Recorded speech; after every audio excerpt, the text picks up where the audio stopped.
Bueno, sí, ese es el título, microanálisis MEP-EDX, principios y unos 50 años de aplicaciones. En las palabras cada vez ahí importante está microanálisis, MEP, recuerden que es microscopía electrónica de barrido, combinado con EDX. Esas siglas de MEP están en castellano, mientras que las siglas para EDX siguen estando como originalmente se usa en inglés. Y ese EDX es más conocido como EDS, pero me interesa en este caso enfatizar que se trata de rayos X. Este puede ser un poquitín más general. Entonces tenemos un microscopio electrónico de barrido al cual está acoplado un espectrómetro por dispersión de energías de rayos X, y ese conjunto, ese equipo compuesto, vamos a revisar en qué se voy a hablar entonces, cuáles serían los principios de este tipo de análisis y qué se ha hecho en unos 50 años desde que nos está acompañando este tipo de instrumentos.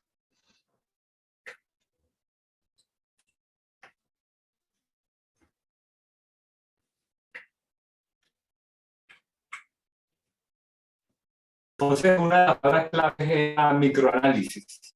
¿Y qué es eso de microanálisis? Se define como, dice ahí, la identificación química y análisis cuantitativo de cantidades muy pequeñas de sustancias. O sea, es de alguna manera vaga la definición, en términos que dice algo como cantidades muy pequeñas. Pero es verdad que se utilice esa palabra, lo que se está es haciendo una comparación con lo que hasta ese entonces se utilizaba para realizar análisis mental o análisis químico. Y es notorio entonces la participación para acuñar ese nombre.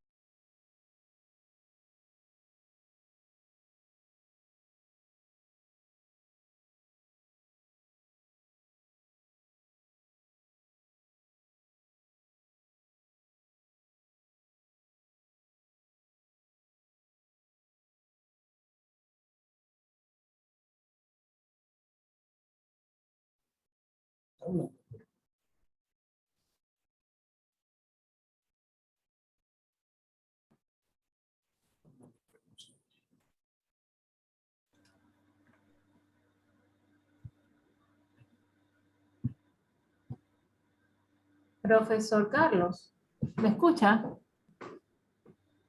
No lo estamos escuchando desde acá, desde Puerto Ordaz. Ok, vuelvo. Disculpa, es que te desconectaste desde la primera lámina, te desconectaste, Carlos. Ya se Entonces vuelvo a la primera. Por favor.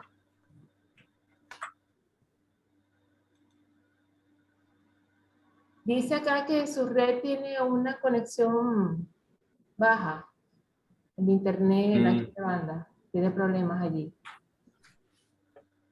Le estaremos avisando si se vuelve a caer.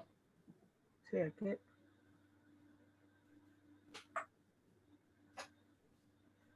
¿Va a compartir pantalla nuevamente? Voy a hacer. Okay.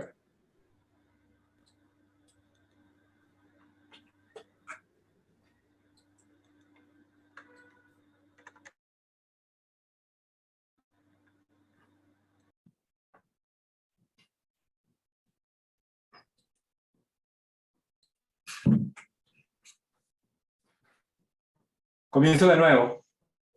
Ok, le escuchamos. Entonces, estamos hablando de microanálisis con un microscopio electrónico de barrido al cual está acoplado un sistema de análisis, un espectrómetro que conocemos como EDX. En la literatura lo van a ver más como EDS, pero como pronto explicaremos, EDS puede ser un poquito más general que el EDX en términos de que no solo se ocupe de los rayos X, pudiera detectar otro tipo de rayos, por ejemplo rayos gamma.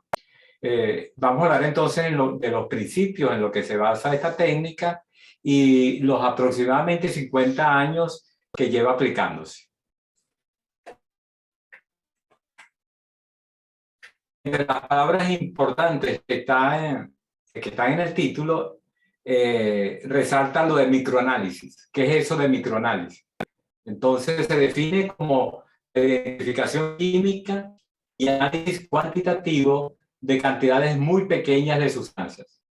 Dice cantidades muy pequeñas de sustancias, un poco vago, pero habría que remontarse a la época en que comenzó a utilizarse el término, y si nos vamos a los 1910, 1920, en esa época, se destaca el trabajo hecho por Fritz Pregel. Fritz Pregel se hizo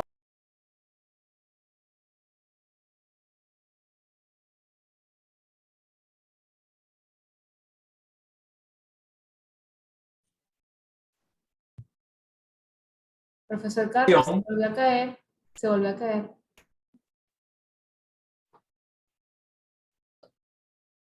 Otra vez.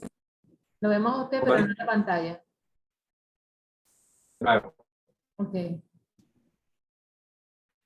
Sí, dice que es inestable.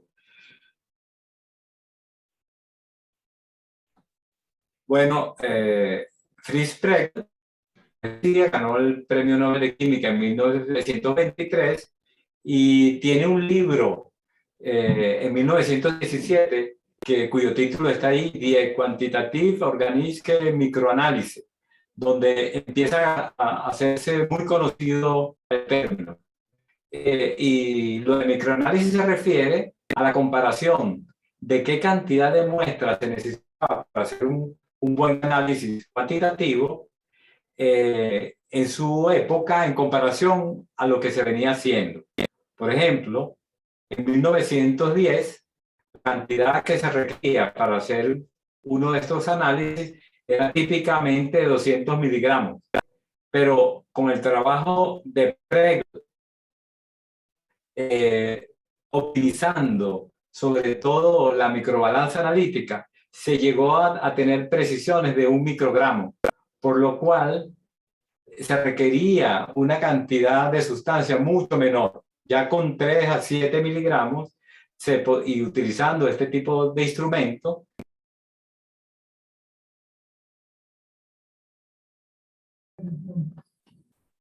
Se volvió a caer, profe. Profe Carlos. sí, ya me estoy dando cuenta. Ok.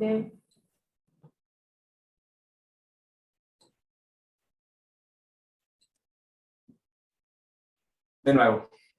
Ok.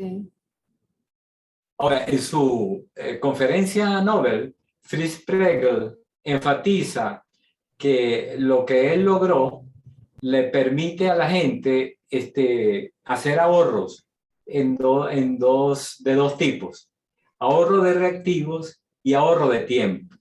Eso él lo considera como los logros más importantes de trabajar con el microanálisis.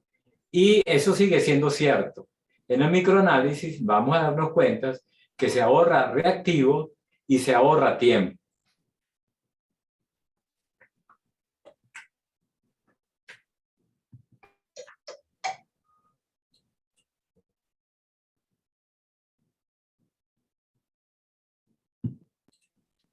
Ahora, el microanálisis a que nos vamos a dedicar es el microanálisis con el microscopio electrónico de barrido, que tiene un sistema EDX.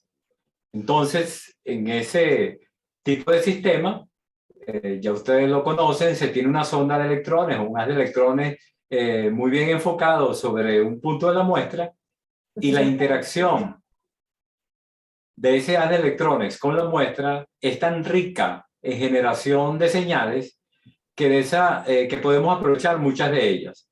En particular, una de las señales que estamos aprovechando son los rayos X característicos emitidos por la muestra. Cuando se tiene ese acople de un sistema EDX, un microscopio electrónico de barrido, entonces se tienen situaciones como esta.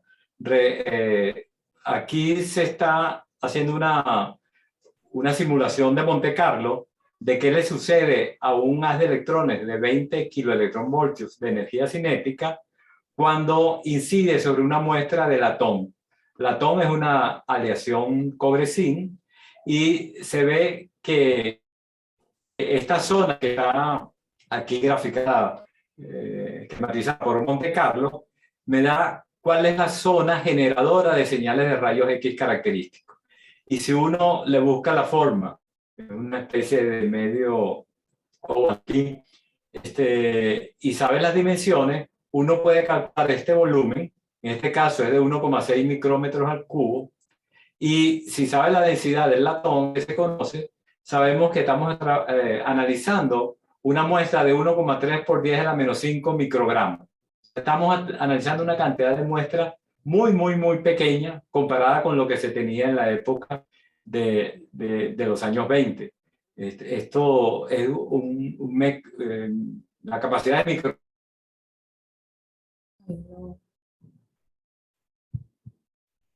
Tan buena que está. Profe Carlos, no lo escuchamos.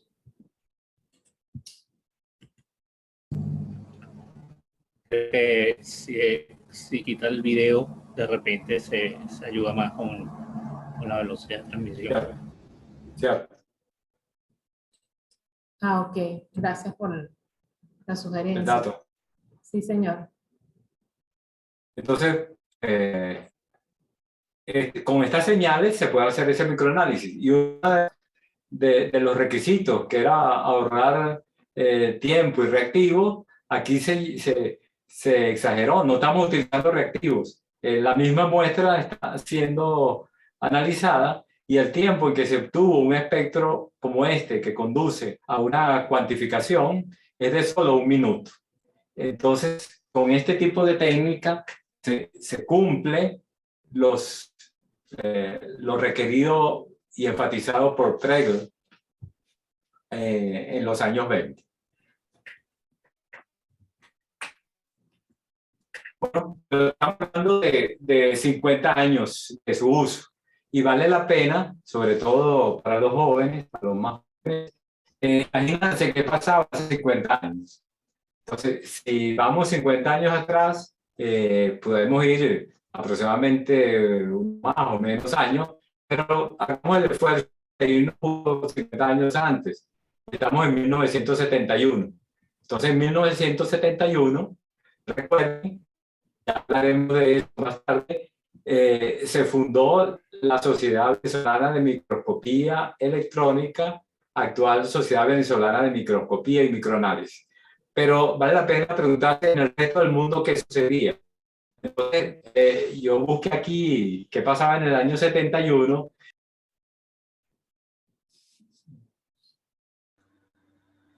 Otra vez fuera.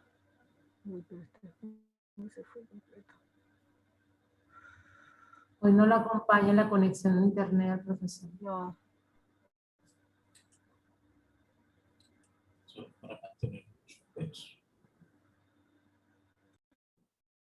De nuevo, ¿sí?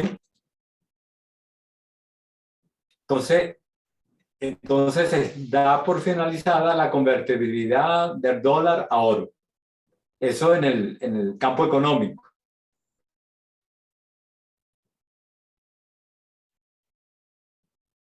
En el campo político podemos destacar esta noticia. La República Popular China es admitida en la Organización de las Naciones Unidas. Desde el punto de vista del campo económico, tal vez valga la pena también destacar que las primeras misiones a Marte se realizaron en 1971, tanto por los Estados Unidos como por la Unión Soviética. Algo que no todo el mundo conoce es que el primer correo electrónico, utilizando arroba y todo, se produjo en el año 1971. Y justo en ese año aparece el primer microprocesador, el Intel 4004. En el campo local de América Latina se publica el libro de Eduardo Galeano, Las venas abiertas de América Latina, una historia bastante extensa y detallada del despojo que sufrió nuestra región, que ha venido sufriendo. Y en el campo de la música o de la cultura popular, está la canción Imagine de John Lennon. Canción que nos pide que imaginemos a todo el mundo viviendo la vida en paz, cosa que no hemos logrado.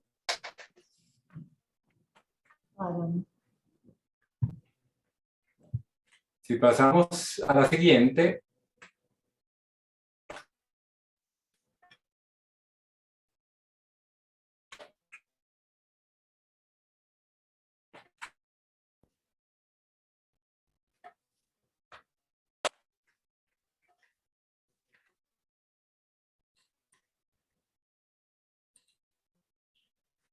Tenemos una definición en general, un esquema definitorio de lo que son las espectroscopías. En este caso tenemos una muestra, sobre la muestra incide algún tipo de partícula de radiación que va a producir excitaciones. Las excitaciones generan señales y esas señales salen en una determinada dirección que seleccionamos y necesitamos algo que las separe para poder distinguir una de otra. Ese separador, en este caso, convierte estas dos señales, la azul y la roja, que divergen en dos direcciones diferentes. Y una vez que están separadas, yo puedo detectar una y después la otra. Y si yo las clasifico en función del ángulo que las separa o de la energía, de alguna otra característica importante,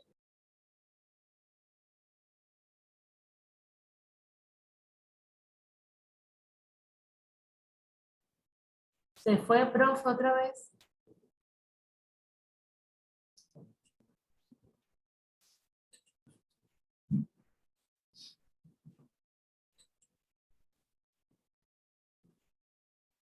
continúo.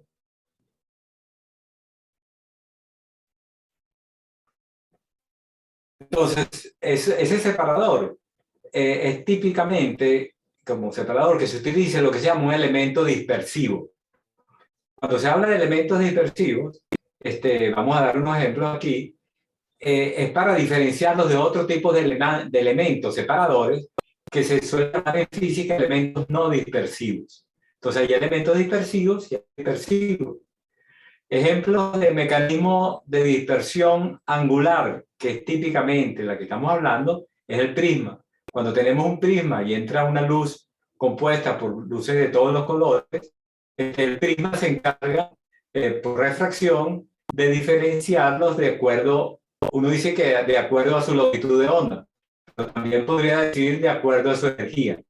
Entonces, la dispersión angular que causa un prisma es muy útil y entonces se entiende que el prisma es dispersor. Otro elemento dispersivo es la red de difracción. Si yo tengo una red de difracción óptica e incide luz blanca, entonces también se separa angularmente de acuerdo a los colores o longitudes de onda o energías. Y una muy parecida a esta, pero que trabaja en otra escala, es la difracción de rayos X por un cristal. En vez de tener una red de ventanitas, vamos a tener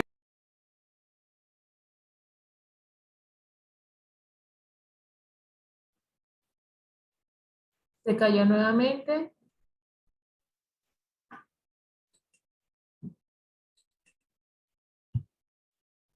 Profesor.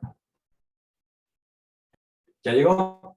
¿Sí? Si la longitud de onda que incide es de rayos X, su longitud de onda es muy parecida a la separación entre planos atómicos, entonces se produce también una dispersión angular. Entonces, típicamente los elementos dispersivos se refieren a que causan una dispersión angular.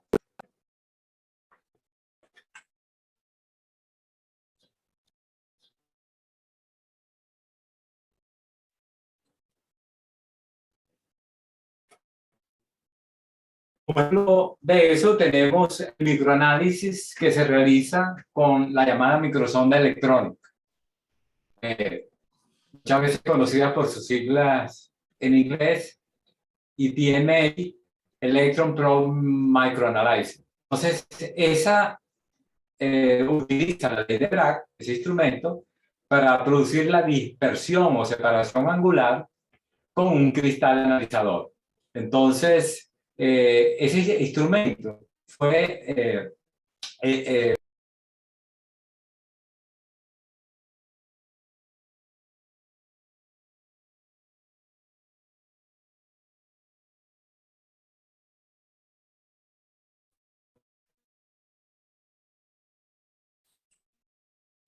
Ya. Profesor Carlos. Ok. sí, ya volví, ¿no? Sí, pero aún la diapositiva aún no se ve. No, ¿No se ve? aún no. Ya va a llegar. Ahora sí. Bueno, ese instrumento fue inventado por Raymond Castagne en Francia en 1951. En la parte derecha de la lámina se tiene una fotografía de una microsonda electrónica. En el centro de la microscopía electrónica tenemos una, básicamente igual a esta, donde se ve que es un instrumento, es un microscopio electrónico, pero su énfasis no está en producir imágenes, su énfasis está en hacer un buen análisis. Y como se hace por dispersión o separación de longitudes de onda con cristales mediante el uso de la ley de Bragg,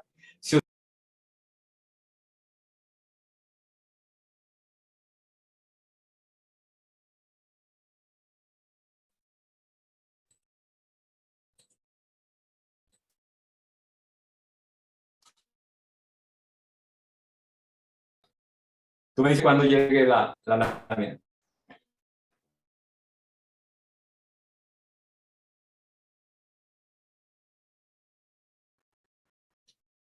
Se tiene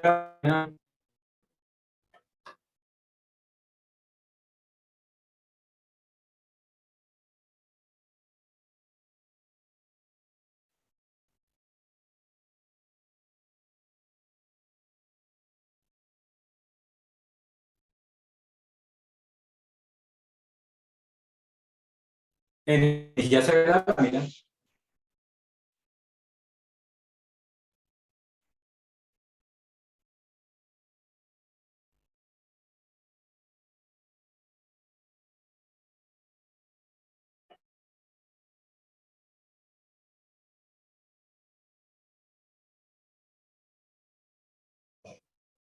¿Se tiene la lámina ya? Sí, profe. Ok, entonces vean los espectros que están abajo. Esa es una medición que hicimos hace algunos años, de un meteorito formado por una aleación de hierro y níquel, y vean que ahí se está detectando el pico característico del hierro, está en dos partes del meteorito, pico característico del níquel. Eso que está ahí es la radiación K alfa del níquel y la radiación K alfa de hierro. Y cuando uno ve ese espectro, se da cuenta que la radiación K alfa en realidad son dos radiaciones K alfa. Tenemos K alfa 1 y K alfa 2. La resolución es muy alta. Se puede resolver con este tipo de instrumento picos que están separados entre dos electronvoltios. Usualmente se llama resolución la anchura a media de uno de los picos. Entonces, es de 2 a 5 electronvoltios. Este sistema tiene la complicación de que para analizar yo tengo que detectar un pico a la vez, o sea, y se hace secuencialmente en el tiempo. O sea, primero registro, luego me voy al sitio donde está al sitio energético donde está el otro pico, registro también, si hubiese otro también tengo que registrarlo, y eso hace que el método sea muy lento, pero tiene de su lado la gran resolución.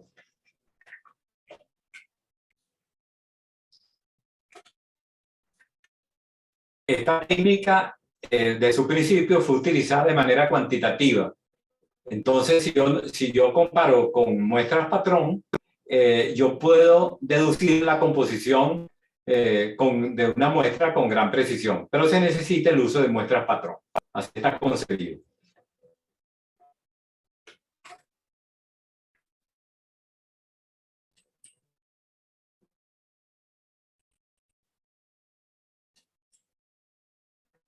Ahora, intervino la tecnología.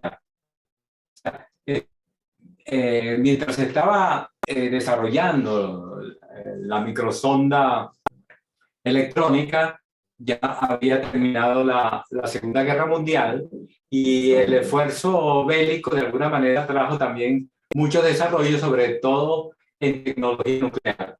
Entonces, en tecnología nuclear se desarrollaron contadores, se desarrolló una electrónica de tipo modular muy avanzada, todavía se utiliza, amplificadores, conversores, y se desarrolló lo que se llama un multicanal. Y vean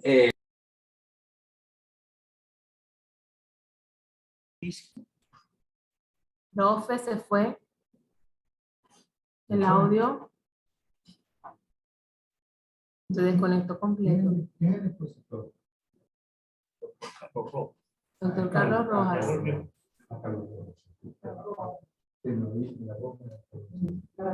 me dice cuando llegue la lámina. ¿Cómo? Cuando llegue la lámina, me dicen. ¿Cómo no? Cuando la vean. Estamos aquí esperando.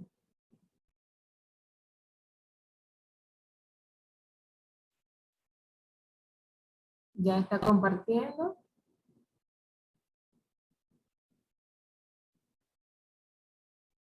Ahora. Entonces, esto es un módulo de electrónica nuclear. Entonces, vean qué compacto y bien cómodo. Uno puede, por ejemplo, si esto es amplificador, quitarlo y poner otro, quitar esto y utilizar un medidor de altura de pulso. Y ese desarrollo fue muy importante para lo que nos ocupa. Por ejemplo, ellos trabajan mucho con contadores. ¿Qué son contadores?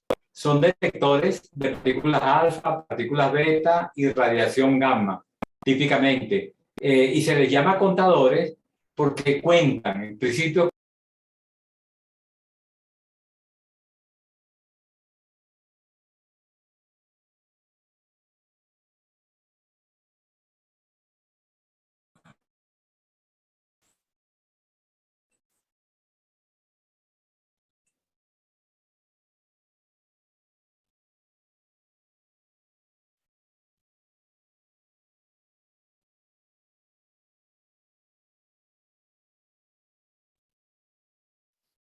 recuerden de decirme cuando llegue la lámina.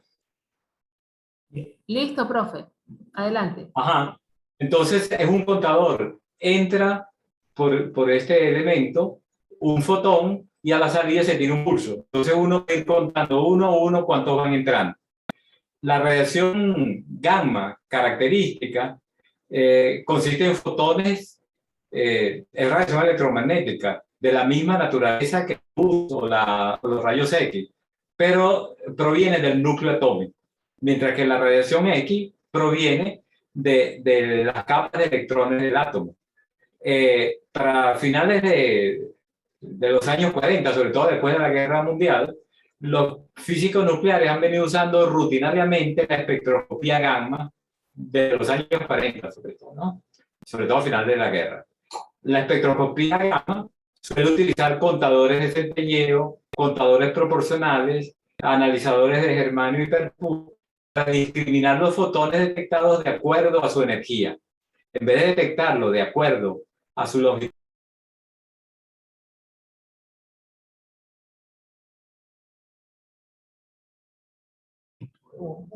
Se fue, profe, otra vez.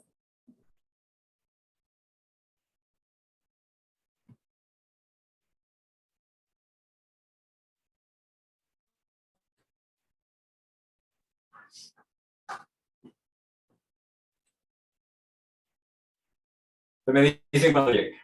Sí. No, aún no ha llegado.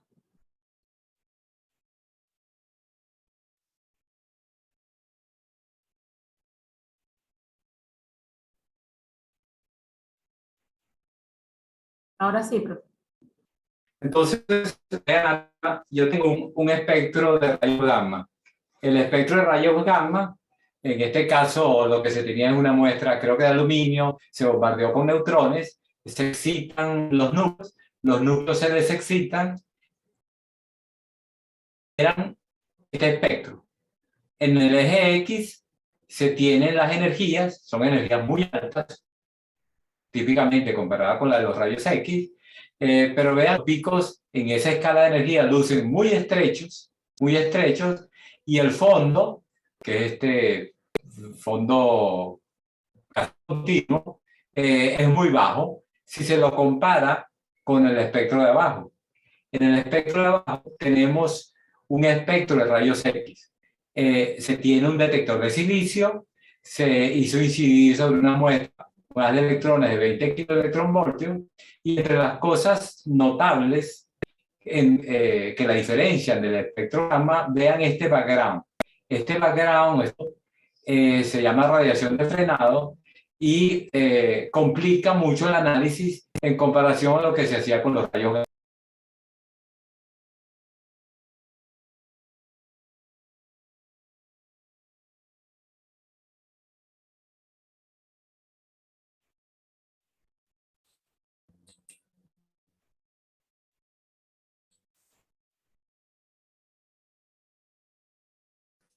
¿Saben lo que dicen?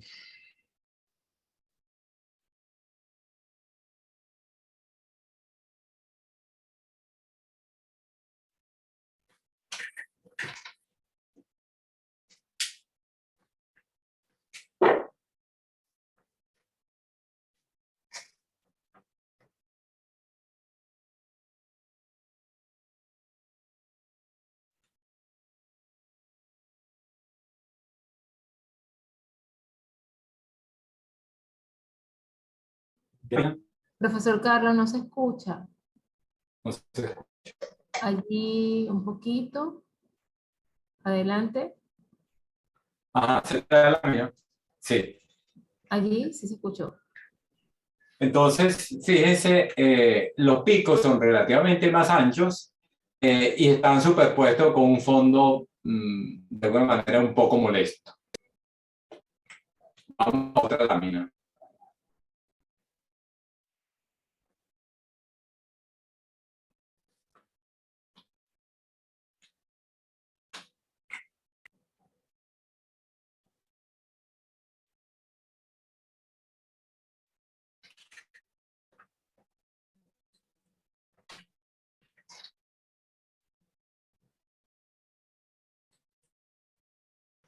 En esta lámina se tiene un contador de los usados en física nuclear, un contador muy famoso, y donde empezamos a hacer con este tipo de elementos no dispersivos, se empezó a hacer EDX en 1966. Ese contador es muy conocido por los físicos nucleares, es un contador proporcional. El contador proporcional no es más que un tubo donde hay un gas y se tiene un filamento en el eje del tubo y se establece una diferencia de potencial entre la carcasa y el filamento. El tubo está lleno de un determinado gas.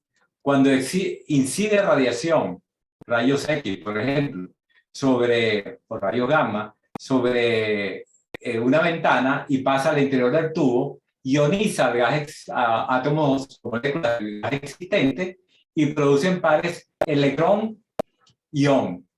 Los electrones son atraídos hacia el filamento central y en su camino producen más ionizaciones, producen una cascada de electrones tal que genera, cuando llegan al filamento, un pulso amplificado. Este es un sistema que detecta y amplifica de una vez. Entonces este investigador Birks acopló eso a una microsonda electrónica, que era lo natural para comparar ambos métodos. Entonces vean los espectros que obtuvo.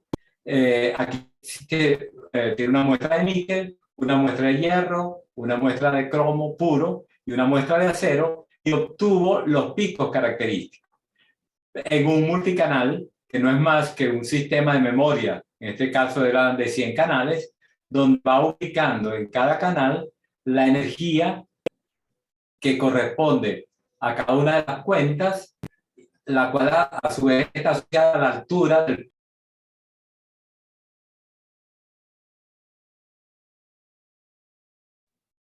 Profesor, se salió nuevamente el audio todo, también el video.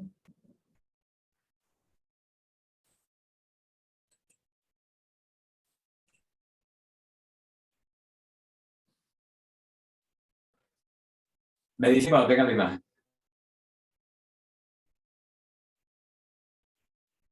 Aún no.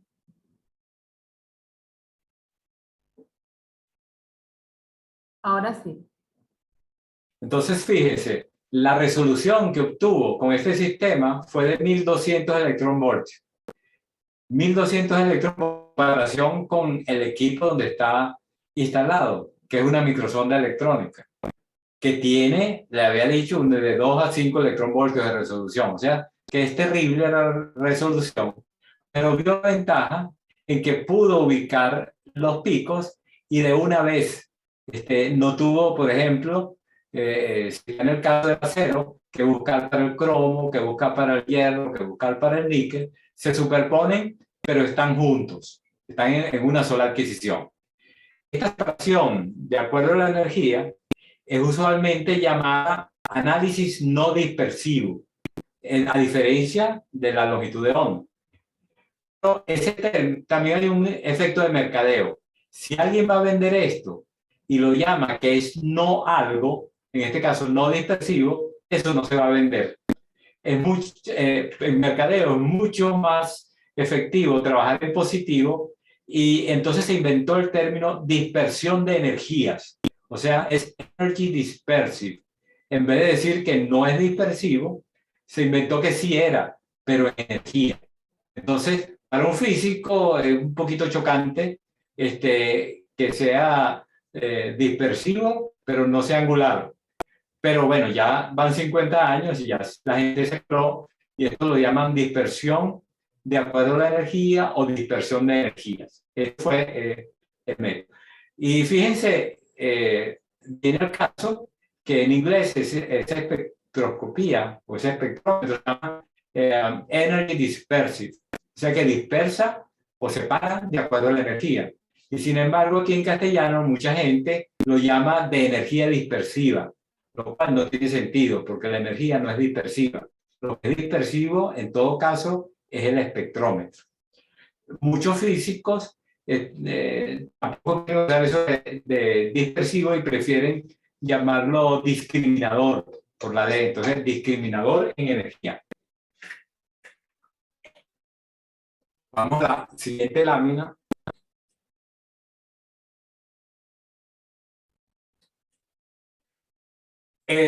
Después se utilizó el detector de silicio. Entonces, en vez del proporcional, que tiene esa muy baja, muy pobre resolución, se pasó a un elemento de estado sólido.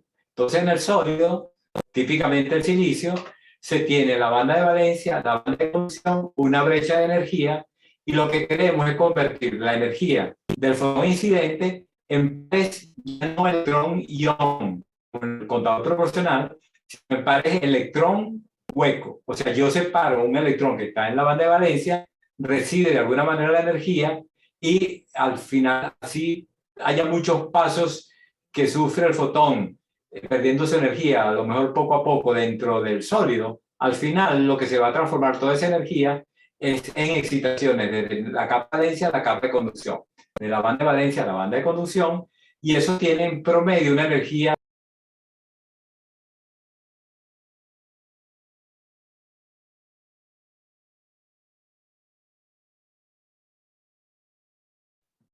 ¿Se salió otra vez, profesor?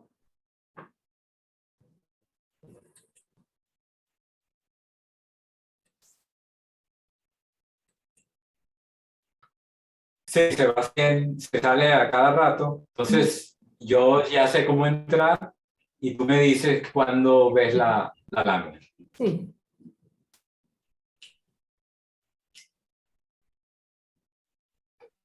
Ahora, Entonces, ese es el semiconductor, así se llama intrínseco. Pero un semiconductor intrínseco es muy difícil de lograr.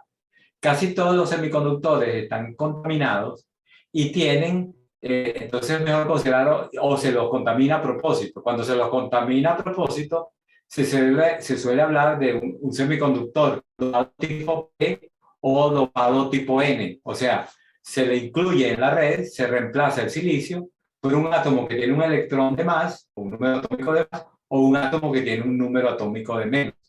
Si yo uno dos semiconductores, uno tipo P y uno tipo N, se tiene lo que se llama un diodo.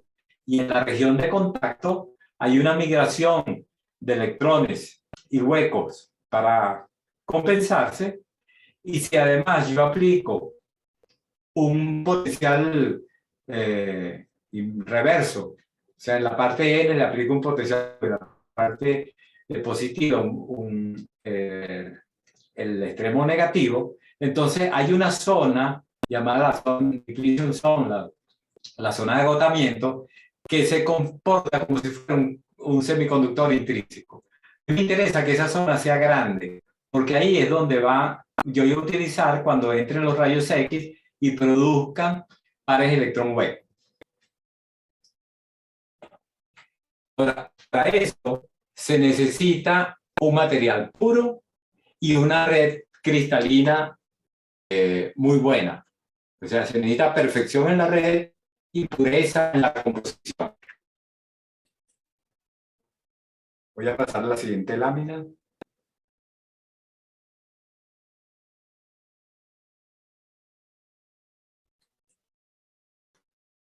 Aquí tenemos en esta lámina, no sé si ya la ven, lo que se necesita. Se necesita silicio puro y monocristalino. Ahora, ¿cómo se produce silicio? El silicio es fácil de conseguir. Es el segundo elemento en existencia en la corteza terrestre. O sea, es fácil. La arena tiene silicio, pero es oxidado. Entonces hay que separarlo y hay métodos así como se hace aluminio a partir de bauxita, de manera parecida se hace silicio a partir de sílice. Entonces, aquí, pero no solamente se quiere sílice, se quiere silicio, se quiere que sea monocristalino. Entonces, hay un método llamado el método.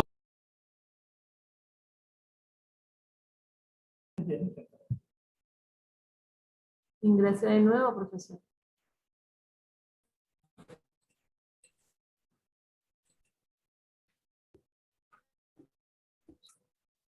Cuando llegue.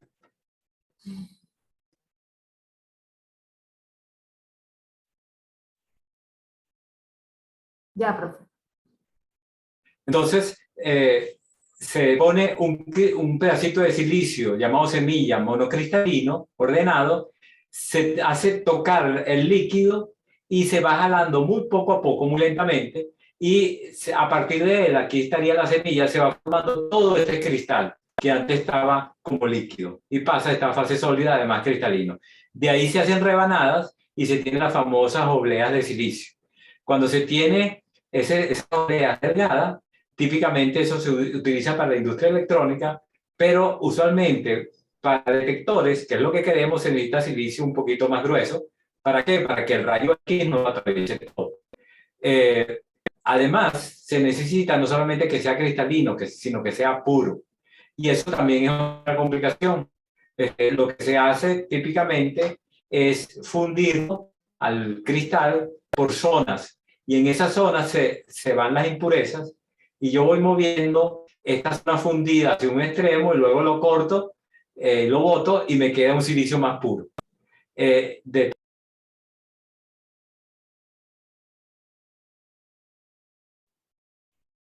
Ingrese nuevamente, profe.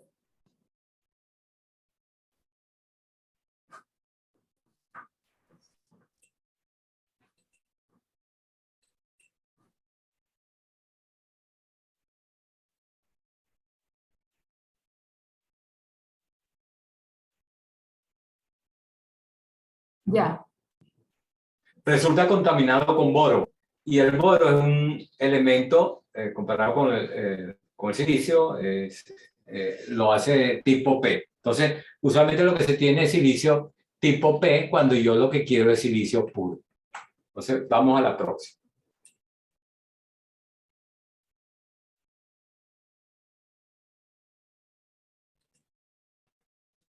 El silicio puro, económicamente, hacerlo puro es costoso. Entonces se inventó, en vez de hacerlo puro, compensarlo con litio. Entonces el litio es un átomo de tamaño muy pequeño que puede difundir dentro del silicio, no reemplazando al silicio, sino de manera intersticial.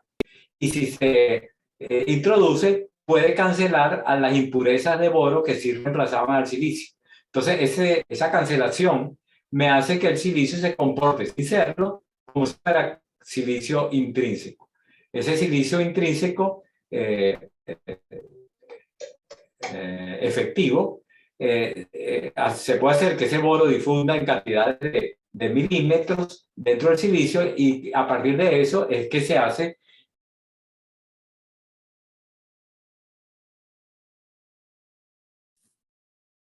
Conecte nuevamente.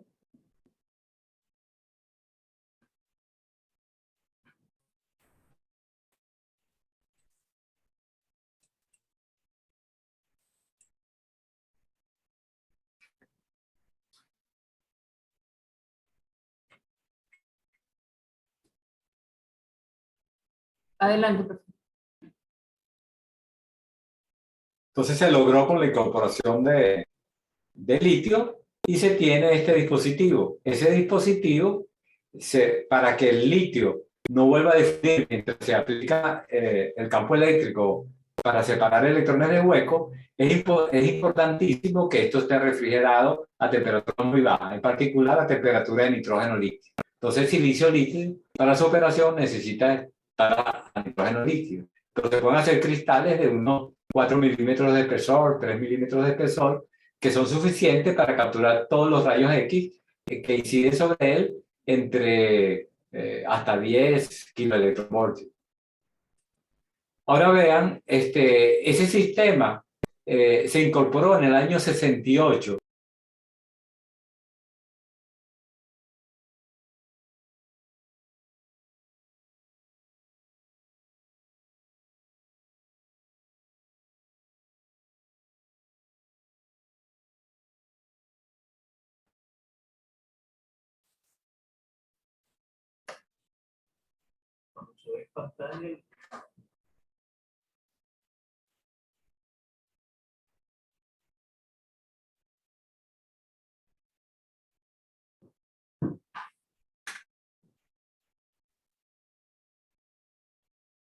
Listo, profe. Entonces, esa publicación resultó seminal. A partir de eso se despegó la utilización del EDX. En este caso ni siquiera fue en un microscopio electrónico, sino fue todavía una microsonda. Una microsonda, se le conectó este detector y se lograron resoluciones mucho mejores que con la del contador proporcional. ¿Qué significa mucho mejores? Vean, aquí están los picos, aparecen en el multicanal, pero tienen una resolución de 600 electronvoltios. Entonces comparen eso con los 2,5 electronvoltios de la sonda donde está conectado. Sigue siendo algo muy, muy pobre. Por eso es que nos acercamos entonces a hace 50 años. Cuando estamos llegando al 71, ya este tipo de instrumento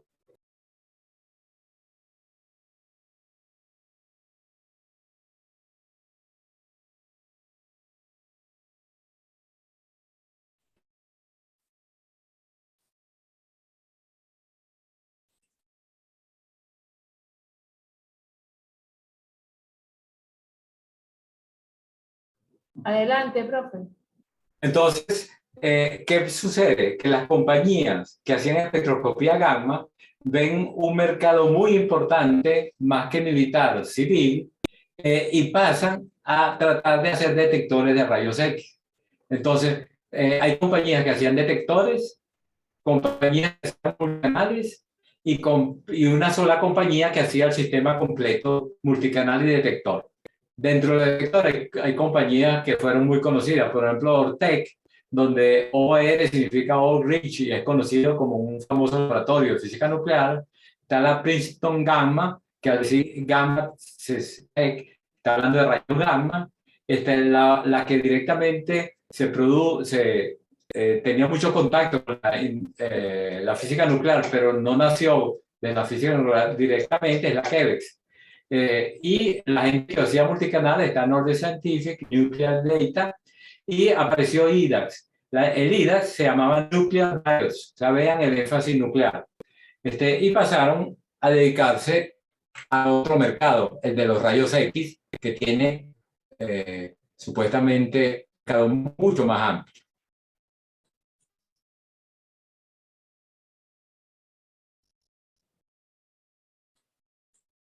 Es así como antes de ser IDAX, cuando todavía era Nuclear Diodes, se instaló en el primer microscopio electrónico de barrido comercial que había, se llegó a instalar ese detector con una resolución muy pobre todavía.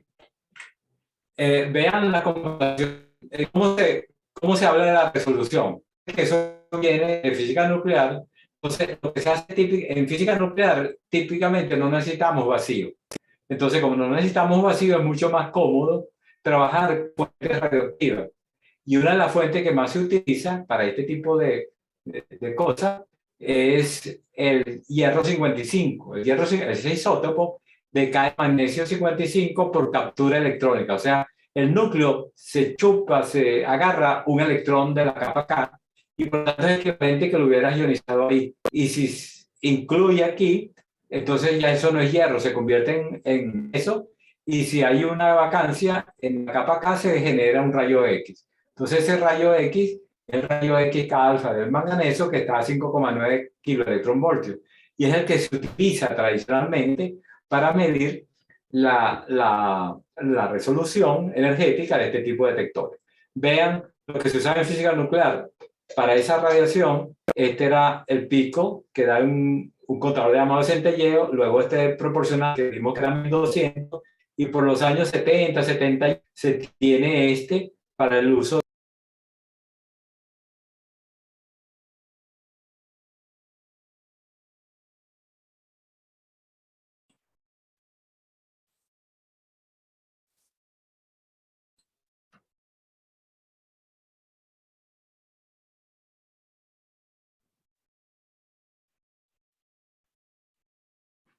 Adelante, profe.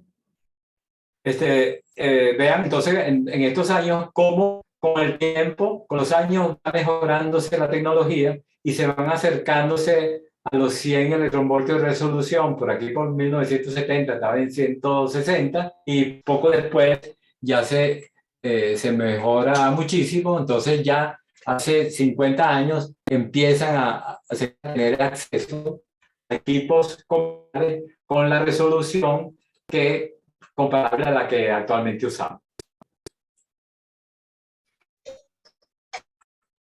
Vean en el año 71, justo hace 50 años, aparece este libro, Energy Dispersion X-Ray Analysis, X-Ray and Electron Probe Analysis. Es una publicación técnica de la STM, donde por primera vez me dicen cómo utilizar esto. Y vean este tipo de espectrómetro de silicio litio de la QEVEX, con una resolución de 150 electronvoltios, que es para un microscopio electrónico de barrido. Esta entrada por aquí se puede acercar o alejar para controlar la cantidad de fotones rayos X a que se tiene acceso. Ya para esta época aparecen las mini computadoras y ya para 1973 se tenía este tipo de instrumentos.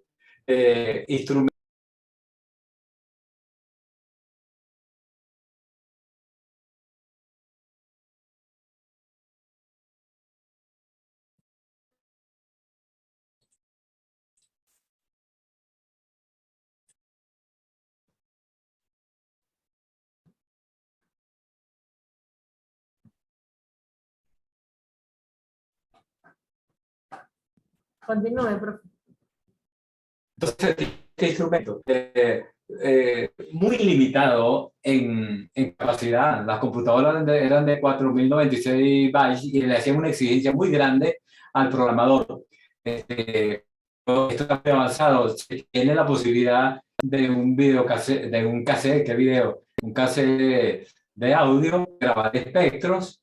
Se tiene aquí en el multicanal de 100 canales apenas los espectros, se puede sustraer el background y se tiene lo que fue previo al mouse, este botoncito por acá, lo llaman el bob, y permitía señalar picos y ir a un sitio u otro del espectro. Luego, con el tiempo se mejoró la resolución de estos silicio litio.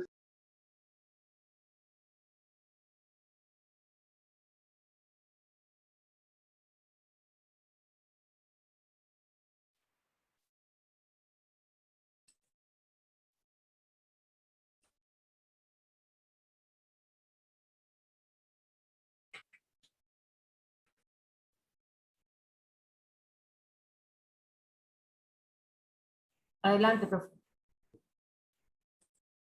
Nosotros, en el Centro de Microscopía Electrónica de la Facultad de Ciencias, a comienzos de los años 80, adquirimos esto.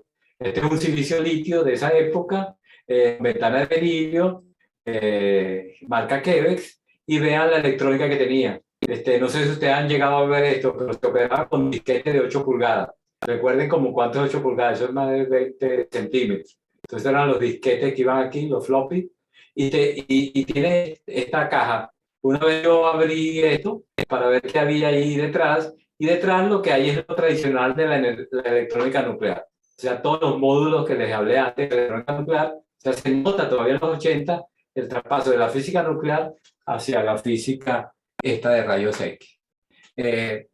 Esos espectros EDX entonces son muy útiles. Se puede hacer análisis cualitativo, que es identificación de los elementos, análisis cuantitativo utilizando las muestras patrón y con los factores de corrección de matriz conocidos ya de la época del EMMA.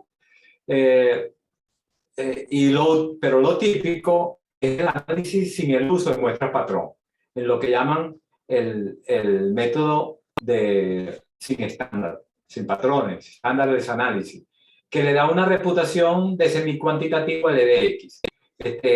No es una mala reputación, es muy útil, pero en realidad no es semi-cuantitativo. Lo que es semi-cuantitativo es el método típicamente usado. Uno lo puede hacer cuantitativo si utiliza muestras patrón.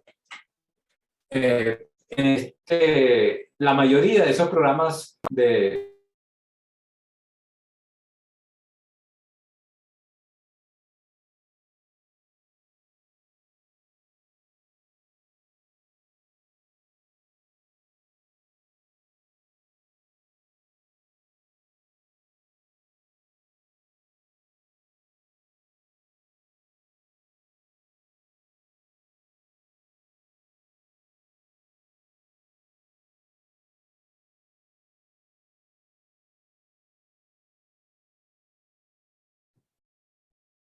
Esperando.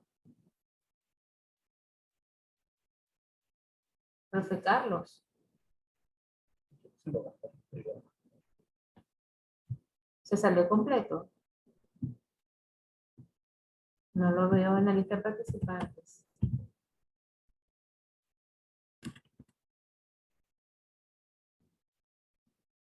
El profesor Carlos está desconectado. Doctora Caribay, ¿qué sugiere? Esperamos, aunque sea un par de minutos. Ok, vamos a esperar Si te parece bien. para que él al menos cierre, porque también la hora ha avanzado, ¿no? Sí. Entonces tenemos otras actividades pendientes y podemos tomarnos, claro, unos 15 minutos más para él. No, sí, un poquito más. Para la siguiente actividad, así le hacemos propaganda, que es una charla sobre el desarrollo de la microscopía electrónica en Venezuela, etcétera. Y luego un foro bien interesante sobre la situación actual de la microscopía electrónica en Venezuela, nos quedamos en esta misma conexión, ¿verdad? No hay Sí, que- justamente eso era lo que iba a comentar. Ajá. La idea es que ya el profesor Freddy está en sala. ¿Cierto, profesor? Vamos a hacer prueba de audio. Profesor Freddy Sánchez. ¿Escucha? Sí, perfecto. ¿Me escucho bien? Sí, ya el profesor Freddy está en sala y vamos a quedarnos acá para hacer el foro. Bueno, y vamos a esperar entonces. Un poquito, a ver qué dice el Poquito. profesor Carlos. Voy a escribirle a ver si... Al menos para que haga una conclusión, o sea, para que no quede así. Sí, déjeme Puede ser meter- solamente el audio. Ahí está, él está en espera. Ah, Ya va a entrar. ok, Sí. perfecto. Ok. Si quieres tú le sugieres eso, por favor. Claro, no ha sido su culpa, pero No, ya debe estar escuchando, profe Carlos, sí, ya está. Dime. Sí. No, estábamos comentando que el foro iba a ser acá mismo. Sí. Y bueno, que puede tomarse todavía unos, tal vez 15 minutos. Ok. Para Déjame no tratar de ver. el Después horario. si puedo cerrar esto. Sí, voy a avanzar. Entonces voy a compartir pantalla de nuevo. Adelante. Dice que está inhabilitada. Ah, ok. Sí, porque acaba de entrar nuevamente. Vamos a ver.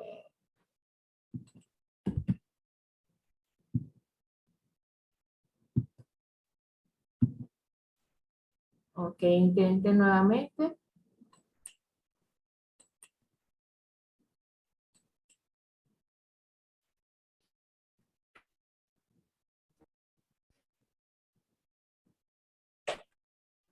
Ok.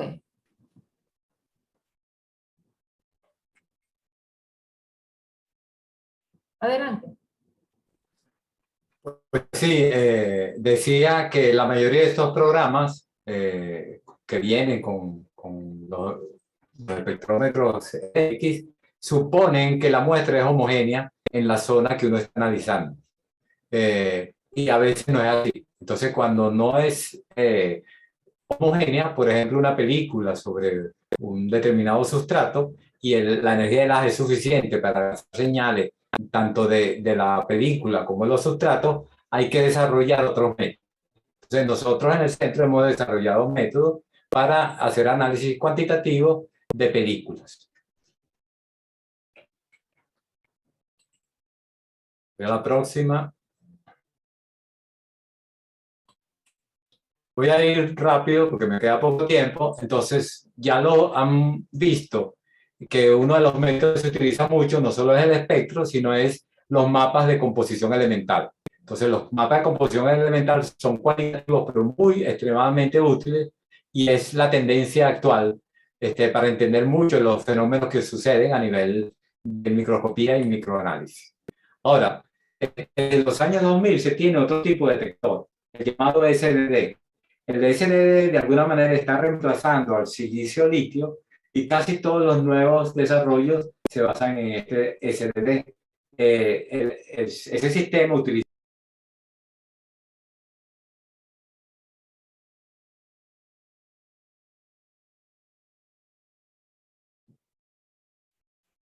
Vamos a esperar otra vez.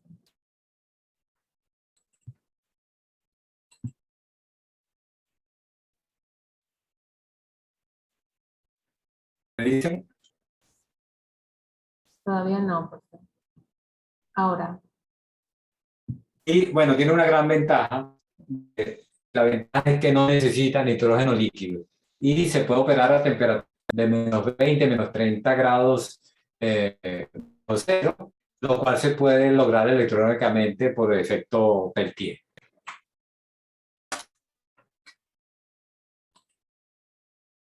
La próxima. Se logran espectros con este tipo de detector con una característica: la tasa de conteo es mucho mayor que la del silicio litio y por lo tanto está mandado a hacer sobre todo para la obtención de mapas. de mapas de composición, cartografía química, mapas de composición superficial. En general se le utiliza más en el área de materiales que en el área de biología, este tipo de técnica, pero ya los biólogos han comenzado a utilizarlo en muchas de sus muestras, sobre todo para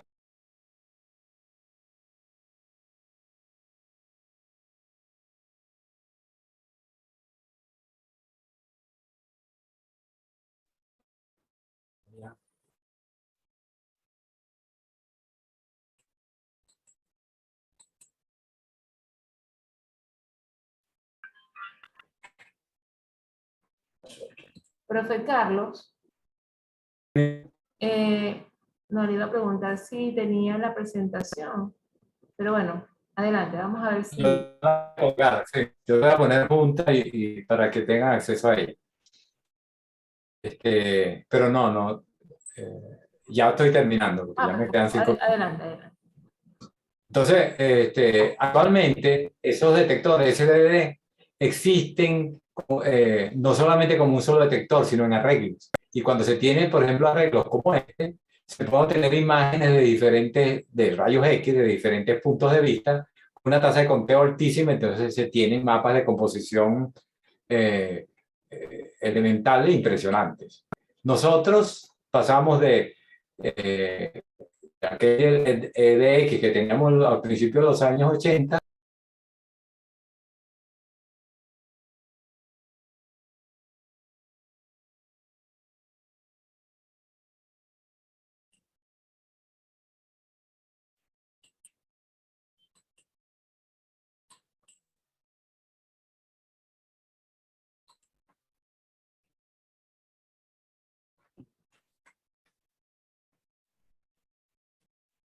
Ok, adelante, profe.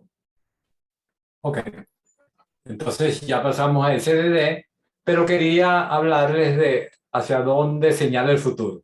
Y el futuro comienza recordando algo que se originó hace bastante tiempo, que es el descubrimiento de la superconductividad.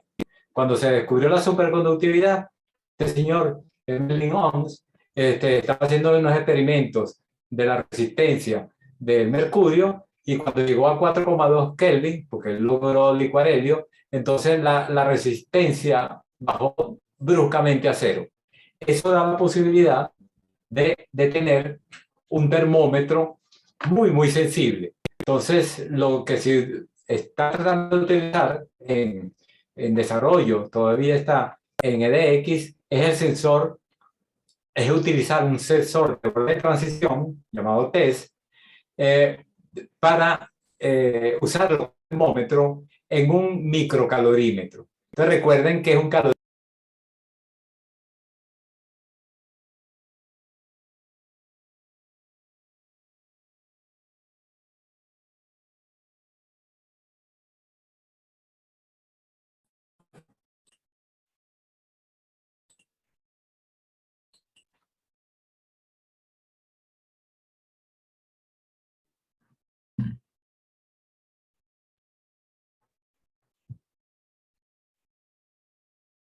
Adelante, profe.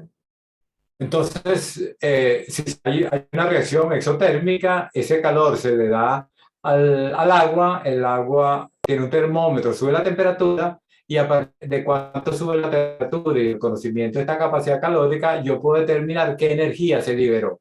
Bueno, la idea es la misma en el microcalorímetro. Yo lo que quiero es una cosa exagerada, la sensibilidad es exagerada. Yo lo que quiero es ver cuánto calor genera un fotón de rayos X. Entonces, cuando se tiene eso, se tiene lo que se llama un microcalorímetro. Se tiene un material absorbente, típicamente oro, entra un fotón de rayos X, produce, gracias a este TS, este sensor de bordero, un pulso en temperatura y a partir de ese pulso yo puedo saber cuál es la energía del rayo X que entró. O sea, que tengo un EDX. Con la gran ventaja que la resolución se aproxima o a veces supera a la del EMMA. Entonces, vamos a tener lo siguiente.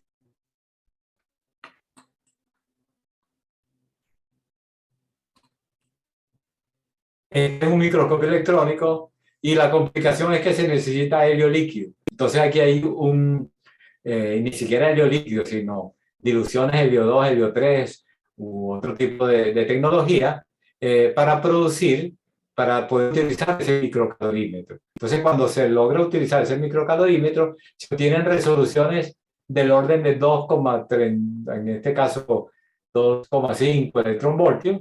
Vean aquí cómo se un poco de pico, que un EDX normal, así sea SDD, lo que es que son los picos, hay todo este lujo de detalles que se puede detectar con este detector microcalorímetro. Este sería el futuro, que todavía tecnológicamente no está a la mano a causa de que necesitan temperaturas muy, muy bajas.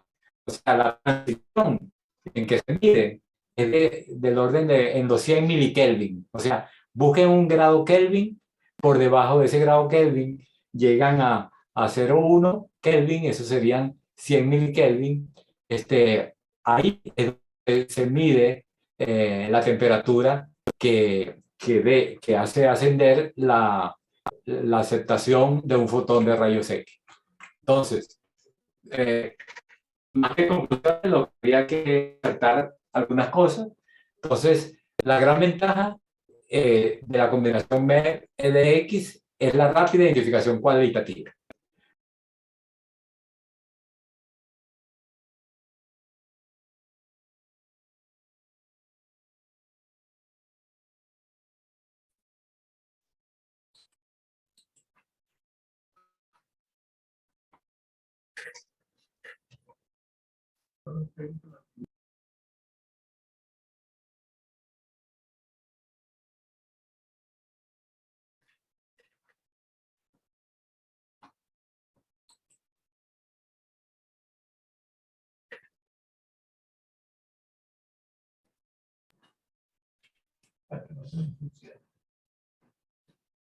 Siga, profe. Bueno, entonces concluyendo, ya vemos cuáles son las principales aplicaciones y me iría a la última, ¿no? Desde sus orígenes, la microscopía trata de comprender la relación de estructura con las propiedades, sobre todo en el área de materiales. De biología, la estructura con la función.